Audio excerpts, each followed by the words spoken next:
नमस्कार, टीवी 100 देख रहे हैं आप और मैं हूं आपके साथ हाजिर शुभम सोनी। धर्म के इस खास कार्यक्रम में एक बार फिर से आप सभी का स्वागत है और आज एक बड़े और विशेष मुद्दे के साथ फिर से मौजूद हैं द्वारका शारदा पीठम मठ के शंकराचार्य स्वामी सदानंद सरस्वती तीर्थ नगरी प्रयागराज पहुंचे हैं, जहां उन्होंने महाकुंभ उत्सव में उपस्थित होते हुए आस्था की डुबकी लगाई।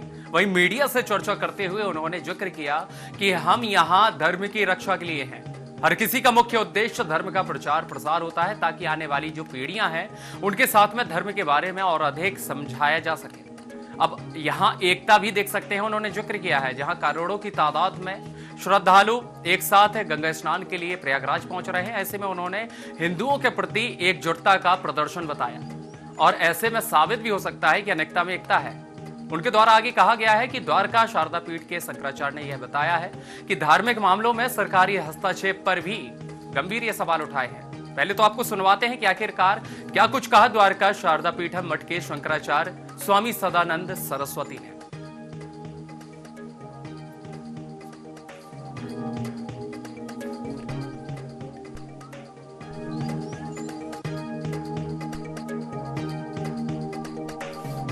के लिए ही हैं। आज भी इस पंडाल में आना हुआ स्वामी ब्रह्मचारी जी, अभिषेक ब्रह्मचारी जी का आग्रह था और रोहित जी जो दिल्ली से आए हुए हैं, इन्होंने शिविर का आयोजन किया।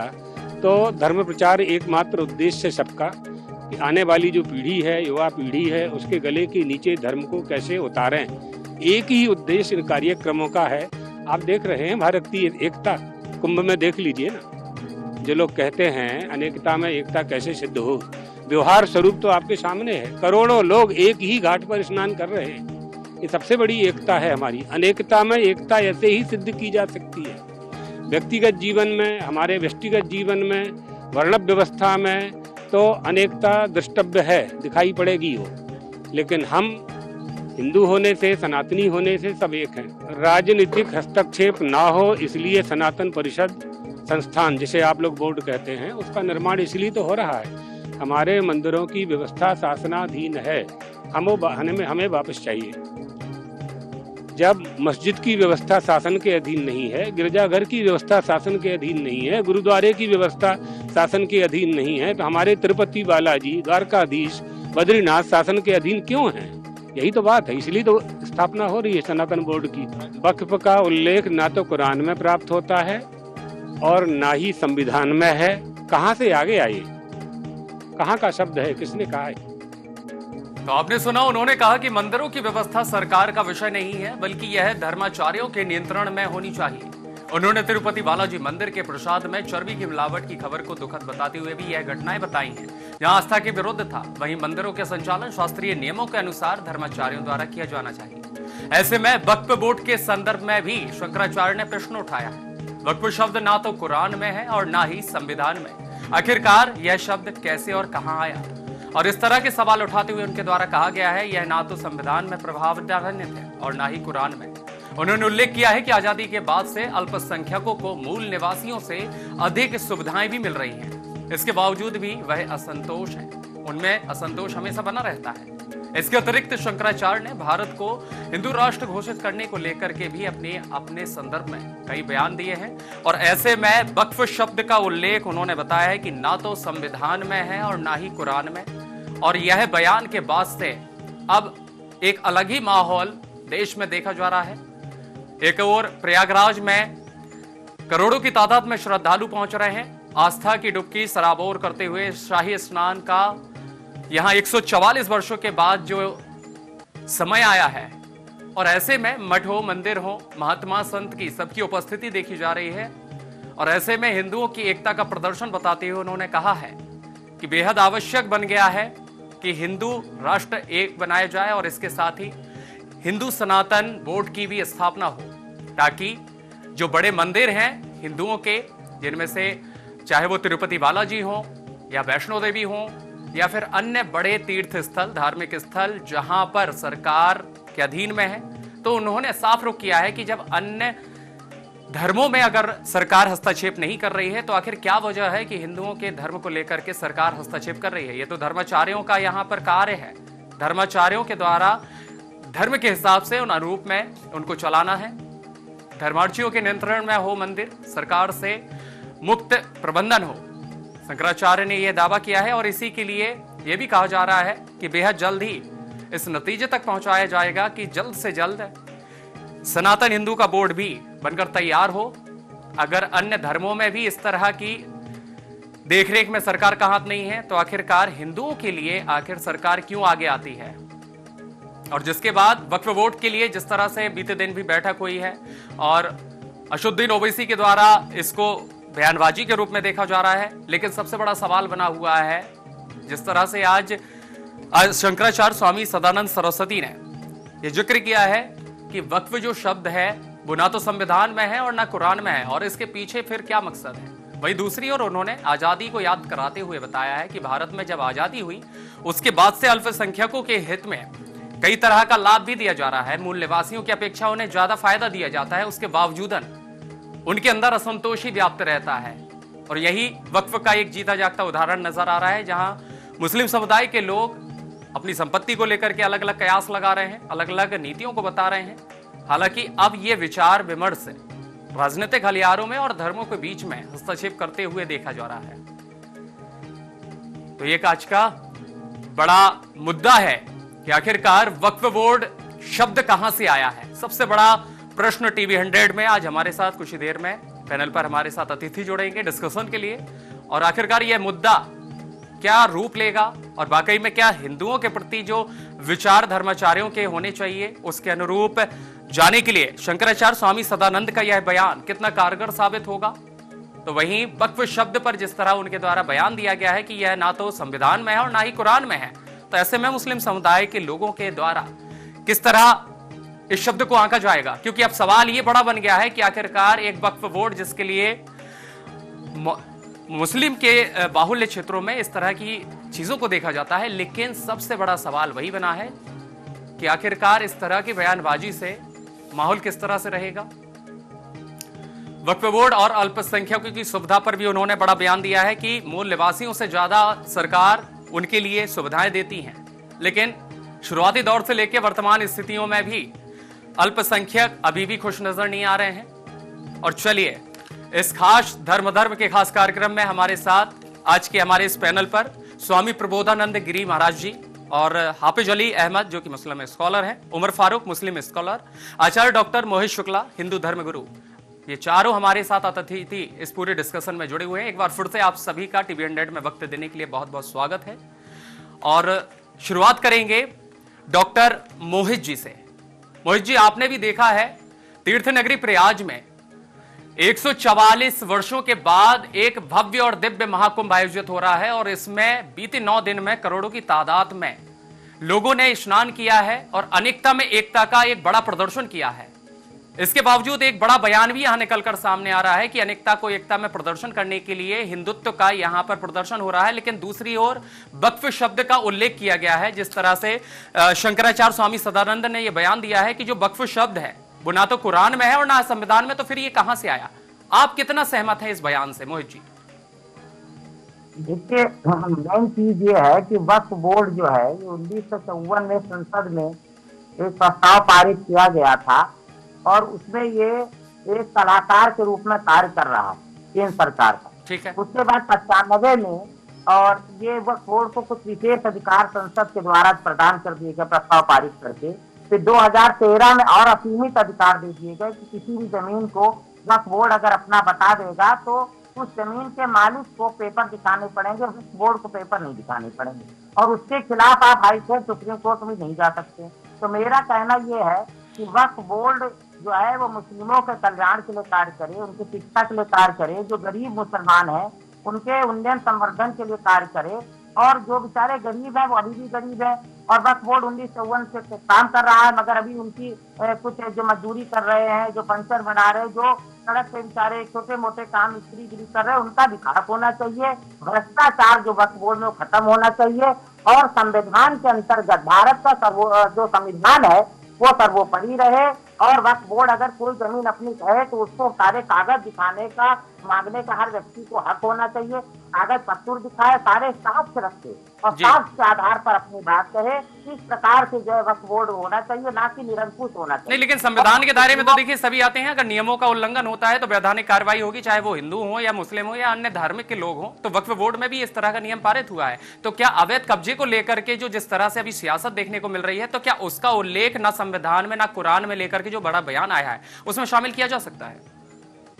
देखिए, ऐसा है कि कुरान के अनुसार ये है कि जो मुसलमान हैं उनकी शिक्षा की व्यवस्था होनी चाहिए। ऐसे कुरान में लिखा है, मैंने पूरी कुरान पढ़ी है जी। तो उनकी शिक्षा पे बहुत जोर दिया गया है कुरान में, कि वो शिक्षित हो और उनका आर्थिक विकास हो। अब दो चीजें भारत में आप देखिए कि भारत में जो मुसलमानों की शिक्षा जो है वो बहुत कम है, और शिक्षा का आतंकवादी संगठन भी फायदा उठा लेते हैं, बदला फुसला के उनको कभी आतंकवाद से जोड़ देते हैं, कभी पत्थर चलाने कर देते हैं, कभी लड़ाई झगड़ा दंगा फसाद कर देते हैं। तो शिक्षा उनमें बढ़ाई जाए, और मैं चाहता हूँ यानी शिक्षा में कमी आ रही है मोहित जी, शिक्षा में कमी लग रही है, इसी कारण से बोर्ड उससे काम नहीं कर रहा है शिक्षा पे। ठीक है, पर उसको काम करना चाहिए। ठीक है और मोहित जी, आर्थिक मोहित विकास जी बहुत करना जल्दी चाहिए। आपके पास लौटेंगे। उमर फारूक जी हमारे साथ बने हुए हैं। उमर जी, जिस तरह से आपने भी सुना है, इससे पहले जो बयान रहा है शंकराचार्य सदानंद जी का, उन्होंने बयान में दर्ज किया है कि वक्फ शब्द आखिर आया कहां से है। ना तो ये संविधान में देखा जाता है और ना ही ये किसी तरह से कुरान में लेख है। तो फिर इस पर आखिर क्यों आगे मुहिम चलाई जा रही है? वहीं उनके द्वारा यह भी आरोप लगाया गया है कि अल्पसंख्यकों को ध्यान में रखते हुए सरकार कई तरह की योजनाएं देती है, लाभ देती है, लेकिन उसके बावजूद भी असंतोष रहता है। देखिए, अभी आचार्य जी ने एक बात कही, बहुत अच्छी बात कही, कि अभी उन्होंने पूरी डिटेल से ही बताया आपको। जब इसमें अनुच्छेद में संशोधन किया जाता है, संविधान में संशोधन की हुआ है कई बार संविधान सभा में, तो इससे अब अंदाजा क्या लगाते हैं, अब पब्लिसिटी फ्री की पाने के लिए आदमी कुछ भी बोल सकता है, मैं भी कुछ बोल सकता हूँ। लेकिन अभी आचार्य जी ने बहुत अच्छी बात कही, हिंदू मुस्लिम को जोड़ने वाली बात कही, और इन्होंने कहा कि वक्फ बोर्ड हो या सरकार हो, इन चीजों को ध्यान में रखते हुए काम करे, ताकि अल्पसंख्यक जो आज एजुकेशन में पीछे है वो उसमें आगे बढ़ाए। मैं इनका तहे दिल से शुक्रिया अदा करता हूं कि ऐसे लोगों की, ऐसे संतों की, ऐसे आचार्य जी की देश को जरूरत है। ठीक है, लेकिन आपने बड़ा सवाल किया है। ठीक है, आप यहां पर बता रहे हैं कि जो बातें सामने आ रही हैं वो वाकई में यहां शुभकामनाओं के साथ में है, लेकिन सबसे बड़ा सवाल यही बना है फारूक जी कि आखिरकार वो वजह क्या बन रही है, जहां पर आपको भी उल्लेख में बताया गया है कि संविधान में ये मदरसा को लेकर के शिक्षा देने के लिए दिया गया था, लेकिन शिक्षा की कमी होने के कारण एक दूसरी राह पकड़ लेते हैं, ये भी तो आरोप लगा है। नहीं, देखो, ये लगा है, मैं समझता हूं इस बात को भी, ऐसा नहीं है, लेकिन इस चीज की, इसकी जिम्मेदारी किसकी है? सरकार की जिम्मेदारी है ना। अब हमारे यहाँ बहुत सारे लोग पकड़े जा रहे हैं कि कोई बांग्लादेशी है, कोई रोहिंग्या है, कोई कुछ है, कोई कुछ है। अब वो लोग, सरकार की जिम्मेदारी है कि बॉर्डर से कोई आदमी क्रॉस करके कैसे हमारे देश में प्रवेश कर जाता है, हमारे देश को क्षति पहुंचाता है, हमारे देश को नुकसान पहुंचाता है। अभी सैफ अली खान के घर में जो पकड़ा गया वो भी तो एक बांग्लादेशी था। ठीक है, ठीक है, स्वामी प्रबोधानंद गिरी जी का रुख कर लेते हैं। स्वामी जी, जिस तरह से देखा जा रहा है माहौल, एक तरफ हिंदू सनातनियों का प्रयागराज में खासा एकत्रित होने का जो माहौल बन रहा है वो प्रदर्शन के रूप में देखा जा रहा है। अनेकता में एकता को लेकर के संत महात्मा देखे जा रहे हैं। दूर दराज से पूरी दुनिया भर से लोग यहाँ संगम में स्नान करने के लिए पहुंच रहे हैं और प्रदर्शन कर रहे हैं। वहीं ये एक बयान सामने आया है वक्फ शब्द को लेकर के। क्या लगता है कि वाकई में ये एक शब्द सिर्फ एक नॉर्मली है या इसकी कहीं से उत्पत्ति हुई है? शुभम जी, जी आवाज आ रही है? जी जी, सुन पा रहे हैं स्वामी जी, सुन पा रहे हैं। वक्फ बोर्ड आजकल वास्तव में एक माफियाओं का गैंग बोर्ड हो गया है। वक्फ बोर्ड कोई सामाजिक संस्था नहीं है और न कोई आध्यात्मिक संस्था है। ये जो है भूमाफियाओं का एक गैंग हो गया है और इसने पूरे देश में सभी लोगों के साथ त्राही त्राही करी हुई है, चाहे वो हिंदू हो और चाहे मुसलमान हो। और इसका एक ही काम है कि जहां संपत्ति दिखाई दे उसको कब्जा करो और उस कब्जा का अधिक से अधिक दुरुपयोग करो। मैं तो पूरे देश के लोगों को एक साथ कहूंगा, चाहे वो मुसलमान हो चाहे हिंदू हो, वास्तव में देश की सुरक्षा करनी है तो ये वक्फ बोर्ड नाम की जो चीज है उसको खत्म कर देना चाहिए, इस नाम को खत्म करना चाहिए और जो बोर्ड में जो व्यवस्था है वो सारी खत्म करनी चाहिए, भंग करनी चाहिए। ठीक है, क्योंकि स्वामी ये जी आपके पास लौटेंगे, इसी का पहले जवाब ले लेते हैं। हाफिज जी हमारे साथ जुड़े हैं, हाफिज अली अहमद जी। हाफिज जी, जिस तरह से देखा जा रहा है, वक्फ शब्द की जो संज्ञा है वो अभी आपने सुना है प्रबोधानंद गिरी महाराज ने उसकी डेफिनेशन बताई है। क्या वाकई में मुस्लिम समुदाय में भी इसी तरह की डेफिनेशन लागू होती है कि सिर्फ संपत्तियों पर कब्जा करने के लिए वक्फ का नाम चिपका दिया जाता है? नहीं शुभम भाई, ये वक्फ बोर्ड का जो मसला है, ये जो हमारे स्वामी जी सदानंद जी जो बता रहे हैं वक्फ बोर्ड के बारे में, कुरान में नहीं है। लेकिन कुछ चीजें हैं कुरान में, जरूरी नहीं है कुरान में होना जरूरी है। ये जो बना था वक्फ बोर्ड इसलिए बना था मुसलमानों के फायदे के लिए। हमारे बड़े ने जो वक्फ करके गए, जो भी जायदाद वक्फ करके गए, मसला इसलिए कि जो भी कमजोर मुसलमान उससे फायदा उठाए, या एजुकेशन के लाइन से या जिस लाइन से भी फायदा उठाए, उस तहत ये बना था। फिर सदानंद स्वामी जी ये भी बोल रहे हैं कि हिंदू राष्ट्र बनाना है, तो हिंदू राष्ट्र कैसे बने? विश्व, आप ये भी बोल रहे हैं कि हिंदू राष्ट्र भी बनाना है, आप भारत हिंदुस्तान को विश्व गुरु बनाना है। तो हिंदू राष्ट्र बनाने से भारत विश्व गुरु नहीं होगा। हत्या कि जितने भी धर्म के लोग हैं सब आपस में मिलजुल के रहेंगे, या मिलजुल के अपने देश को ताउन करेंगे। इस बिना पे जो हमारे विश्व गुरु हिंदुस्तान बन सकता है। जो बात कही है अपना स्वामी जी ने, जो बात कहा है कि ये वक्फ बोर्ड कुरान में नहीं है, ये उनको कहने की क्या जरूरत है? ये तो मुसलमानों का मसला है। बस यही है कि एक क्रेडिट लेना है मुसलमानों का नाम लेके। नहीं, लेकिन वो न्याय प्रक्रिया में भी तो आ सकता है ना। अगर मुसलमानों का है या हिंदुओं का हो, किसी भी धर्म को लेकर अगर किसी की चीज की उत्पत्ति हो रही है तो उसका कहीं विस्तारण तो होगा ना। जो भी वक्फ बोर्ड में कुछ भी गड़बड़ी हो रही है, चाहे जात के विषय है, इस पे सरकार ध्यान दे। ये सरकार देखे इसमें क्या कमियां बेसी है, जो भी चीजें सरकार इस पे जांच करे। अच्छा, लेकिन ज्यादातर सवाल जो बनता है तो इसमें यही चीजें निकलकर सामने आती हैं। आपने भी देखा होगा कि अवैध संपत्तियों का नाम देखा जाता है तो यहाँ ये आरोप लगाया जाता है कि ये वक्फ की संपत्ति है, उसको वक्फ नाम दे दिया जाता है। तो क्या वाकई में अवैध संपत्तियों पर कब्जा करते हुए वक्फ का नाम लगाया जाता है? ये सवाल है। नहीं, वक्फ का जो संपत्ति है, अगर उसका कागज है, सारी चीज है, तो दावा कर सकते हैं। जायज है दावा करना। ठीक है, बहुत सारे हमारे जमीनें हैं जी, जो सरकार भी कब्जा कर रखी है, बहुत लोग कब्जा कर रखे हैं। मोहित जी के पास लौटेंगे। मोहित जी, जिस तरह से भारत में दशाएं देखी जा रही हैं, वक्फ को ही देख लिया जाए। बीते दिन भी एक बैठक हुई थी। बैठक में ओबीसी ने यहां व्यक्त किया था कि योगी सरकार हो चाहे मोदी सरकार हो, निरंतर उनकी निंदनीय प्रणाली है जो कार्य किए जा रहे हैं। सरकार में जिस तरह की योजनाओं को दिखाया जा रहा है वो उस तरह से धरातल में नहीं देखा जा रहा। तो एक तरफ सरकार को आरोपित किया जा रहा है तो वहीं दूसरे धर्मकर यहां विपक्षी निशाना साध रहे हैं। तो ऐसे में स्थितियां क्या परिवर्तन लग रही हैं देश को लेकर? देखिए, देश में जो है मोदी जी और योगी जी ने बहुत अच्छा काम कर रहे हैं। और सबसे बड़ी, योगी जी ने जो है गुंडा माफिया जो है पूरी तरीके से यूपी में खत्म कर दिया, गुंडा राज खत्म कर दिया।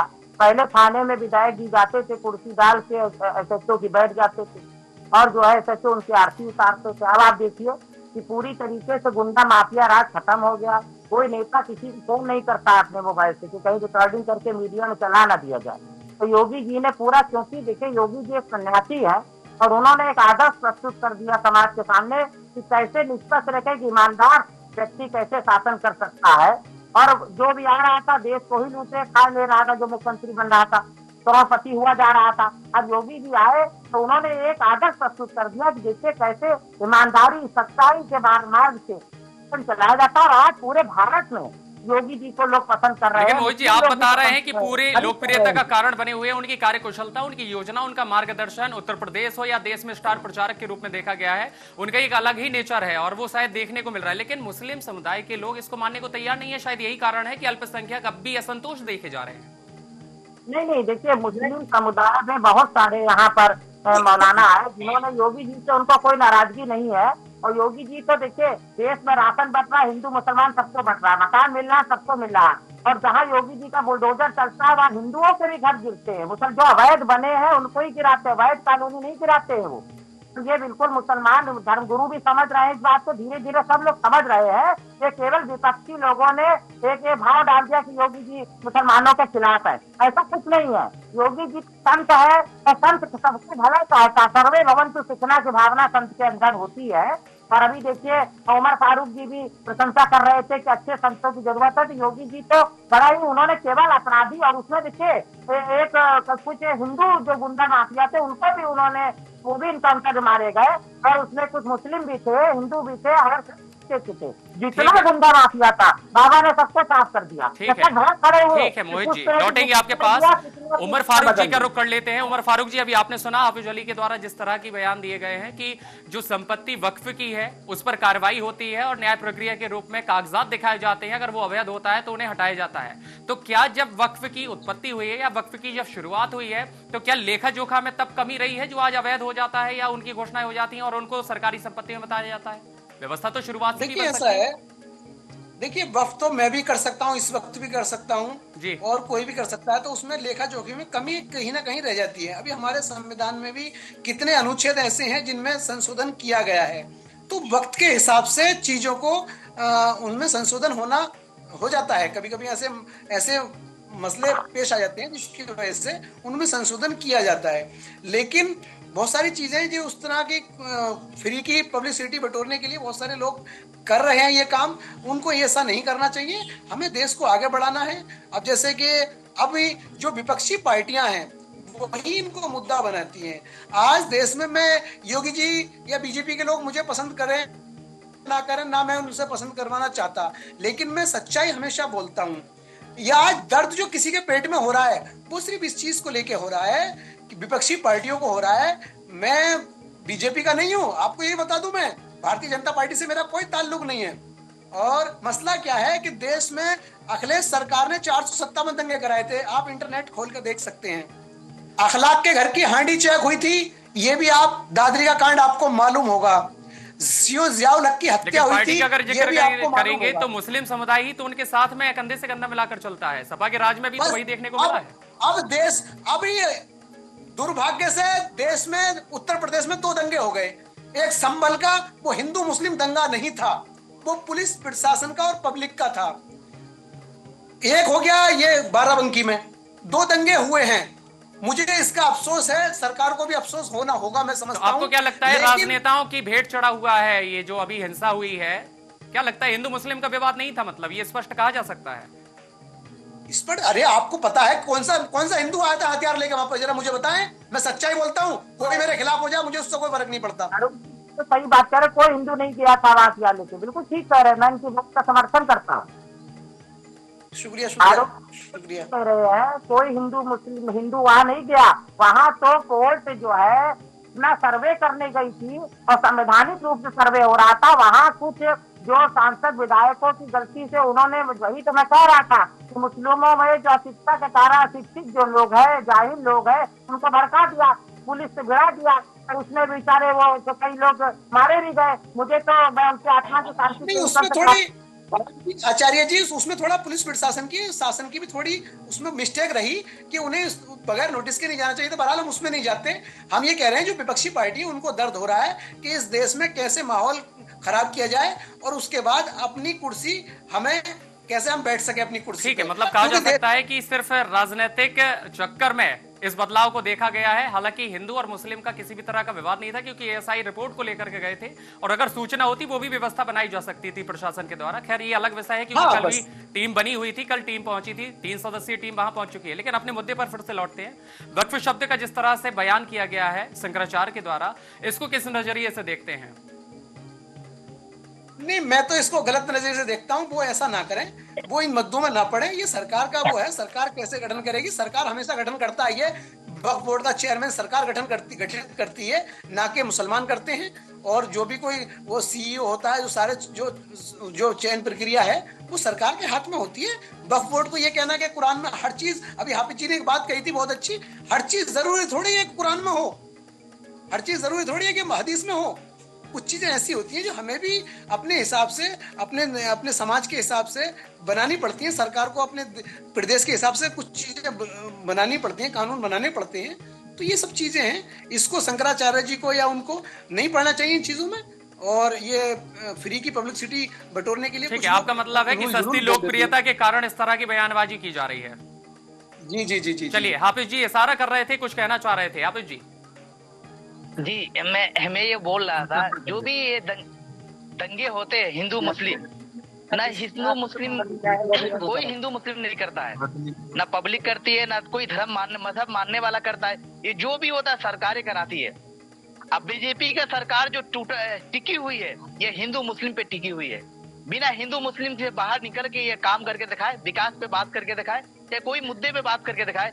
इनकी तो राजनीति शुरू भी हिंदू मुस्लिम से होती है, खत्म भी हिंदू मुस्लिम से होती है। शुभम जी, आपने मुझे क्यों बैठा रखा और मुद्दे से बाहर की बातें क्यों कर रहे हो? आनंद जी बिल्कुल आपके ही पास आ रहे हैं, सिर्फ इशारों के बाद आपका ही जवाब चल रहा है। मैं छोड़ के जा रहा हूँ आपके चैनल को। मैं जिस तरह से देख रहा हूँ, जिस तरह से आपने भी देखा है, प्रबोधानंद जी एक मिनट की बात, एक मिनट की बात, आपने एक मिनट की बात, एक मिनट की बात भी नहीं हमसे ले रहे, इसका क्या मतलब है भाई आपका? प्रबोधानंद जी एक मिनट की बात सिर्फ। देखिए पैनल पर सबके लिए ही बैठे हुए हैं, लेकिन किसी की बात को लेकर के स्पष्टीकरण बनता है। हो गया कोई बात नहीं, महाराज जी को सुनिए, महाराज जी को सुनिए। देखिए यहाँ पर देखिए बयानबाजी के साथ में एक बड़ा विकल्प निकल कर आया। भले ही आपको थोड़ा सा इंतजार करना पड़ा, माफी चाहेंगे इंतजार के लिए, लेकिन इंतजार का फल देखिएगा। एक तरफ ये क्या इंतजार का फल है? कोई रबड़ी खानी है हमको कोई रबड़ी खानी है क्या? लेकिन अरे आप संत नाराज ना होइए। अरे जो प्रश्न है उसका जवाब तो आना चाहिए ना।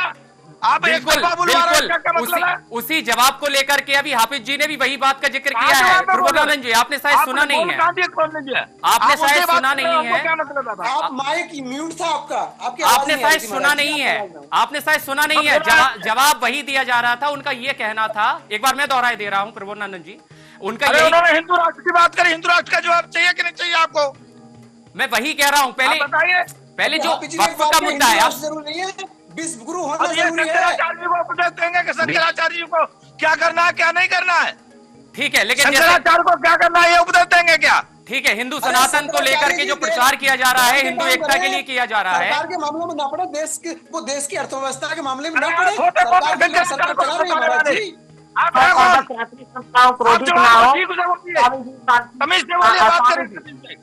मर्यादा के साथ में हमारे बड़े हमारे शंकराचार्य के खिलाफ एक शब्द नहीं बोलेंगे आप।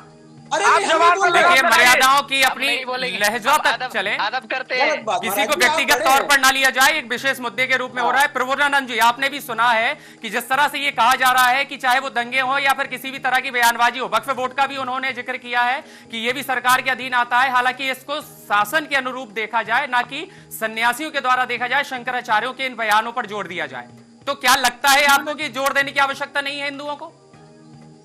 अरे क्यों नहीं जोर है? एक आदमी गुंडागर्दी कर रहा है, वोट गुंडागर्दी कर रहा है, एक वोट लूट कर रहा है पिछले 40-50 साल से, एक वोट हिंदुओं के साथ अत्याचार कर रहा है वोट, और सरकार उसमें सम्मिलित है।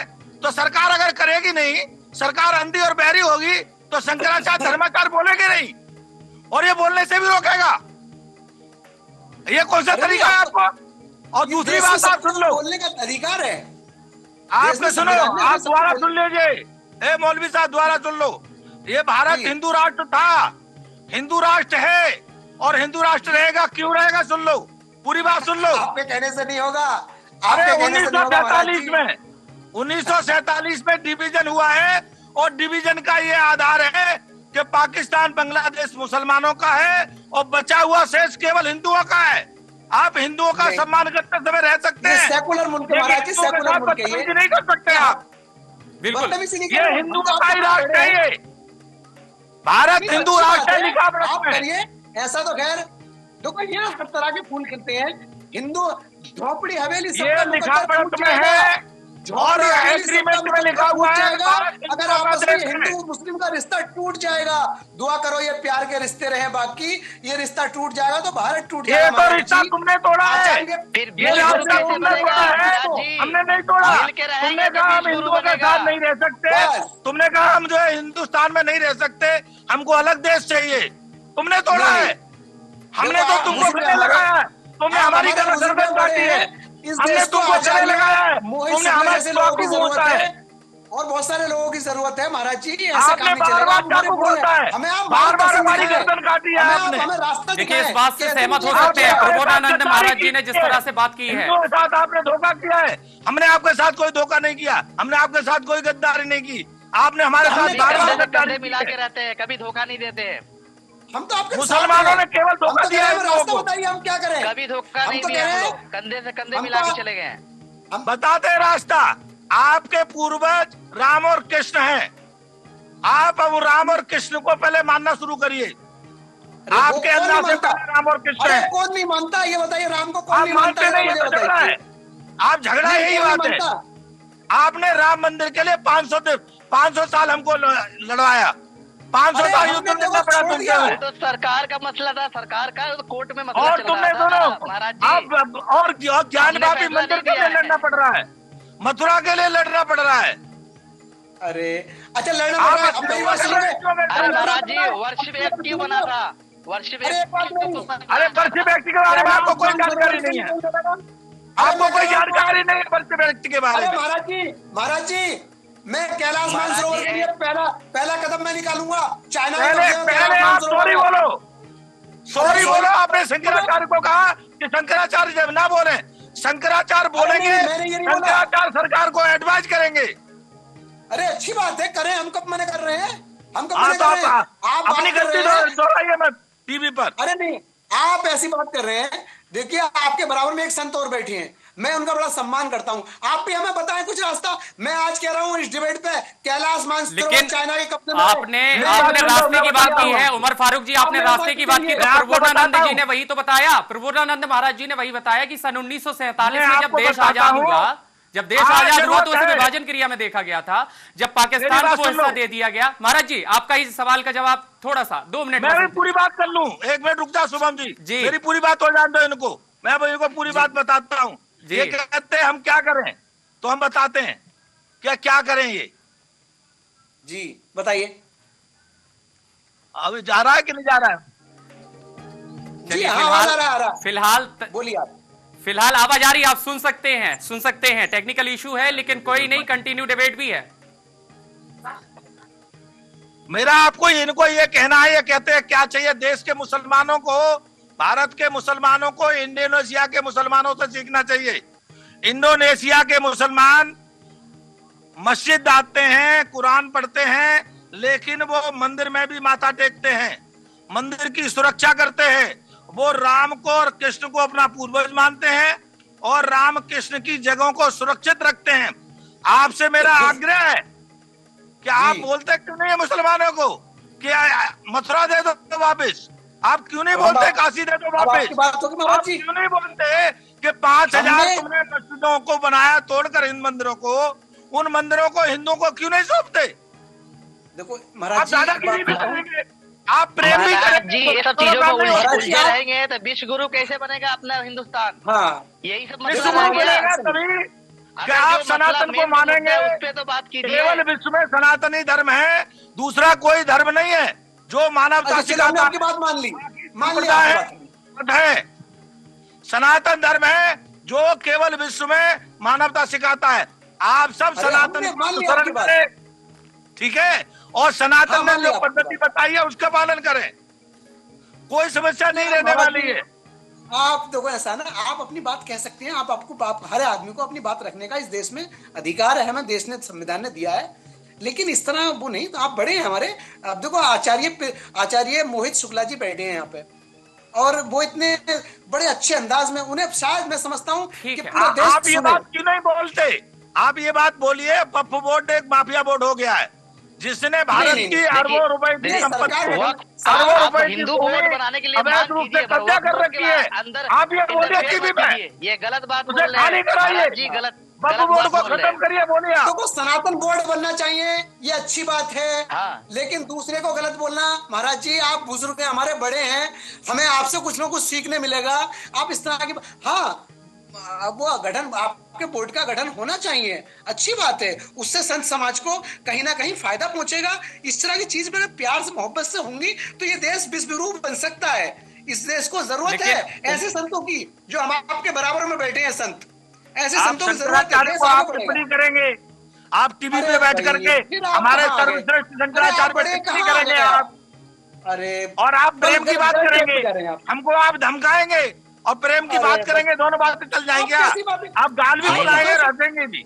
उमर फारूक जी, उमर फारूक जी, सिर्फ एक बयान प्रबोधानंद महाराज जी कहना चाह रहे हैं कि जो वक्फ बोर्ड शिक्षा को लेकर दिया गया था उसकी जगह अवैध संपत्तियां यहां देखी जाती हैं, इसलिए वक्फ बोर्ड खत्म होना चाहिए, सीधा उनका सिद्धांत। नहीं, खत्म नहीं होना, उस पर जांच के विषय है, जांच करे, अगर कोई गड़बड़ी हो रही है जांच करे, खत्म क्यों होगा भाई? जांच हो चुकी है, अरे जांच हो चुकी है, आपके पास ही आएंगे, और जांच होने के बाद ही पाया गया कि वक्फ बोर्ड माफिया बोर्ड है।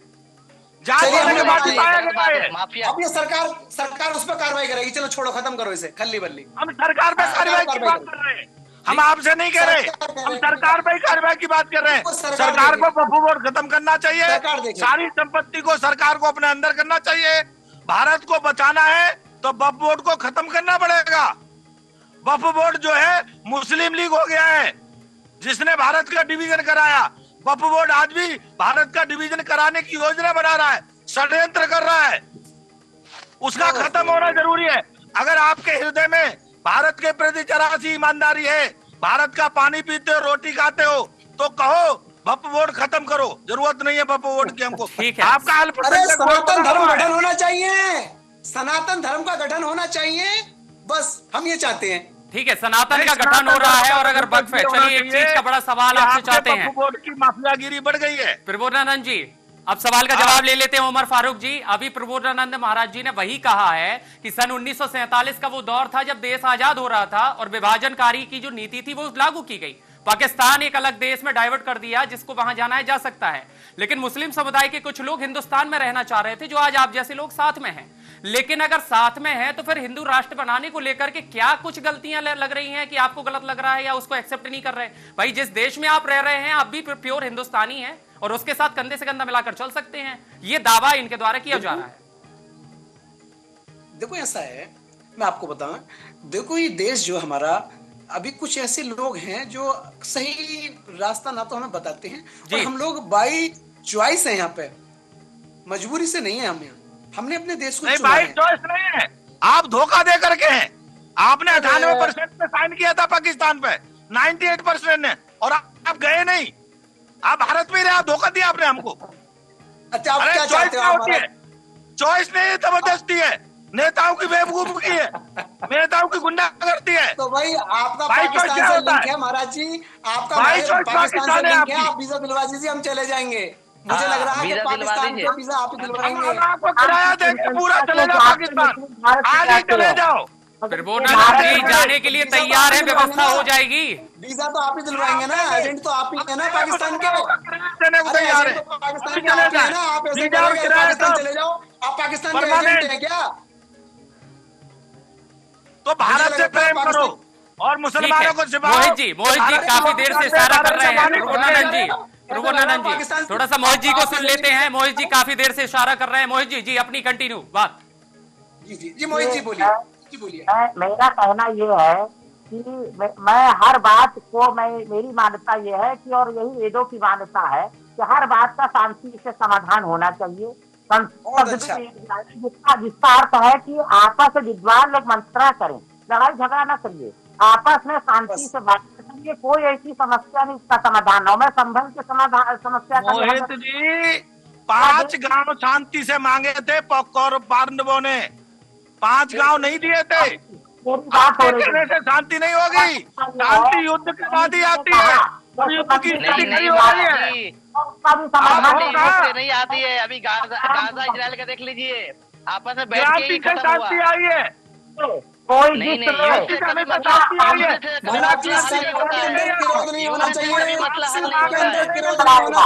से ही सब आदमी मिलजुल के रहेगा, सब कुछ शांति से काम होता है, बनेगा, संपूर्ण विश्व में शांति की स्थापना होगी। तो कैसे होगी मैं बताता हूँ आपको। संविधान से देश चलेगा, संविधान से देश चलेगा, और संविधान में न्यायालय पर सबको विश्वास करना पड़ेगा। न्यायालय जो कार्य करे उसमें हिंदू हो चाहे मुसलमान, कोई ईटा पत्थर न चलाए, न्यायालय में साक्ष्य रखे जाए, न्यायालय फैसला करेगा कि वहाँ मंदिर है कि मस्जिद है। ये सभी हिंदू धर्माचार्य एकमत है, और स्वामी जी भी इस पर सहमत होंगे। आपको मौलाना साहब को भी सहमत होना चाहिए। संभल में जब कोर्ट के कमिश्नर जाए, वहाँ पर सर्वे हो या किसी मंदिर में सर्वे हो, सत्य का उजागर होना चाहिए, सत्य का प्रकाश होना चाहिए। अगर वहाँ मंदिर था तो भी साथ आएगा। तो कुरान के अनुसार ये लिखा है कि अगर कोई मंदिर तोड़कर मस्जिद बनाई गई है तो वहाँ नमाज कबूल नहीं होगी। कुरान के अनुसार किसी धर्म स्थल को, किसी धर्म स्थल को तोड़ना मना है। अगर आप ईसाइयों ने जो विदेश से आए, उन्होंने अगर यहाँ पर किसी मंदिर को तोड़ा है, उसका फैसला न्यायालय करेगा, संविधान से होगा, लड़ाई झगड़े से नहीं होगा। तो इसलिए मैं पूरे भारत के मुसलमानों से कहना चाहता हूँ, हिंदुओं से कोई लड़ाई झगड़ा न करे और शांतिपूर्वक हल निकाले हर समस्या का। बहुत अच्छा, बहुत अच्छा, बहुत अच्छा। आपका बहुत बहुत शुक्रिया। आप ठीक है, ऐसे लोगों की जरूरत है। लेकिन जैसा कि प्रबोधानंद महाराज जी ने जिक्र किया हुआ है कि अब देश में एक अलग ही लहर जरूरी है, देश को हिंदू राष्ट्र बनाना है और उसके लिए सनातन बोर्ड की भी स्थापना जरूरी है। तो क्या महाराज जी लगता है आपको प्रयागराज में हर एक मठ मंदिर के शंकराचार्य सब उपस्थिति दे रहे हैं, तो क्या वो समय लागू हो सकता है, इस समय सार्थक हो सकता है प्रबोधानंद जी? पूरे देश में नहीं, पूरा विश्व की अब है। अगर पूरे विश्व की मानवता बचानी है जी और पूरे विश्व की शांति बचानी है तो पहले बात तो ये है कि भारत सरकार भारत को हिंदू राष्ट्र घोषित करे। भारत हिंदू राष्ट्र तो है, इसमें कोई दो राय नहीं है। ये तो जो डिवाइडिंग समझौता उसी के तहत है, लेकिन हम अपनी संविधान में बात चाहिए। नहीं कह रहे। ठीक है, घोषणा करे एक समाधान। दूसरा समाधान है कि वक्फ बोर्ड को तत्काल खत्म करे, भंग करे, सारी संपत्ति सरकार अपने कब्जे में ले। और तीसरा काम है बिना विलंब करे हिंदू सनातन बोर्ड बनना चाहिए और हिंदू सनातन बोर्ड बन करके सनातन की जिससे सुरक्षा हो सके, सनातन पर जो हमला कर रहे हैं उनसे रोका जा सके, और सनातन में केवल संत ही उसका निर्णय करेंगे, सरकार नहीं कर सकती, क्योंकि सरकार से तो हमने देख लिया। फायदा होना चाहिए, दूसरे का फायदा नहीं होना चाहिए। इसका फायदा बोल रहे बनना चाहिए हिंदू राष्ट्र, हिंदू वक्फ, मुसलमानों को वक्फ बोर्ड है तो आपके पेट में दर्द क्यों हो रहा है, ये बताइए। देखो, मैं कुछ नहीं बोलूंगा। हमारे आचार्य जी बैठे हैं, समय अभाव के कारण, समय अभाव के कारण सीधा फाइनल पर आते हैं। उमर फारूक जी सिर्फ कुछ शब्दों में डिस्क्रिप्शन चाहते हैं, समय अभाव के कारण।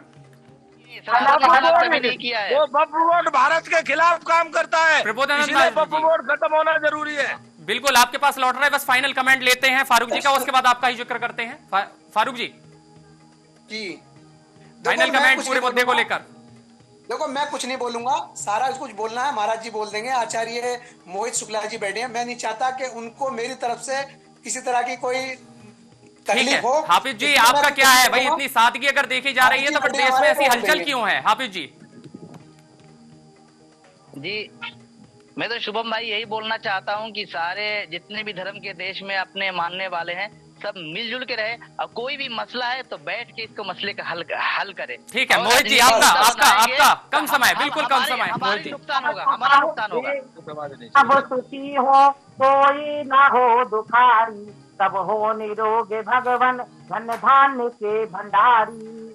भद्र भाव देखे समाज के तथित हो, दुखिया न कोई होवे सृष्टि में प्राणधारी। ठीक है, ओम शांति। सभी की शांति को लेकर के एक अंतिम फाइनल कमेंट प्रबोधानंद गिरी महाराज जी। पूरा आज का डिबेट पैनल में आपने देखा है कि वक्फ से लेकर के अब यहाँ धर्म को लेकर बढ़ावा देने के लिए जिस तरह से हिंदू आगे बढ़ रहा है, तो वहीं पीछे कहीं मुस्लिम भी नहीं है, लेकिन उनका कहना है कि अगर वक्फ बोर्ड बना है तो आप भी तो सनातन बोर्ड बनाने जा रहे हैं। हमारे सनातन बोर्ड में सभी को, क्योंकि जो सनातनी है पूरे वसुधैव कुटुंबकम मानते हैं जी, और हमारा मानना ये है इस धरती पर जो भी जीव है वो हमारा है, ये भी हमारे है जी। लेकिन हमारा मानना ये है कि ऐसा काम करना चाहिए जिससे मानवता बचे, और ऐसा काम करना चाहिए विश्व की शांति बचे। और ये बचेगी कैसे? केवल सनातन की रक्षा से विश्व की मानवता बचेगी और विश्व की शांति बचेगी। चलिए, विश्व की क्योंकि शांति सनातन ही जी, हाँ सनातन ही क्या काम करता है? मानवता के एक एक जीव की रक्षा की बात करता है। चलिए बिल्कुल सनातन ही सभी के सुख की बात करता है। ठीक, सनातनी सबको निरोगी होने की बात करता है। हिंदू राष्ट्र को लेकर महाराज जी बिल्कुल एक तत्परता अब देखी जा रही है और इसका जीता जागता उदाहरण अनेकता में एकता प्रयागराज का वो कुंभ का दौर देखा जा रहा है। यहाँ करोड़ों की तादाद में यहाँ गंगा जमुना की तहजीब देखा जाए, हर एक धर्म के लोग वहां पहुंच रहे हैं, मत्था टेक रहे हैं, शाही स्नान कर रहे हैं और ऐसे में हिंदू राष्ट्र बनाने को लेकर जो अलग जगाई जा रही है ये प्रयासरत रहेगा। फिलहाल आज के पैनल में समय देने के लिए स्वामी प्रबोधानंद गिरी महाराज आपका, हाफिज अली अहमद जी आपका, उमर फारूक जी और आचार्य डॉक्टर मोहित शुक्ला जी, आप चारों का ही बहुत बहुत शुक्रिया, धन्यवाद धर्म के इस खास कार्यक्रम में समय देने के लिए, अपने रुझानों को व्यक्त करने के लिए। और आशा उम्मीद के साथ में यह कार्यक्रम आगे बढ़ते क्रम के साथ में आपको एक नए विषय के साथ रूबरू कराएगा। फिलहाल हो चला है वक्त आपसे छोटे से ब्रेक के बाद फिर होगी मुलाकात। देखते रहे टीवी 100।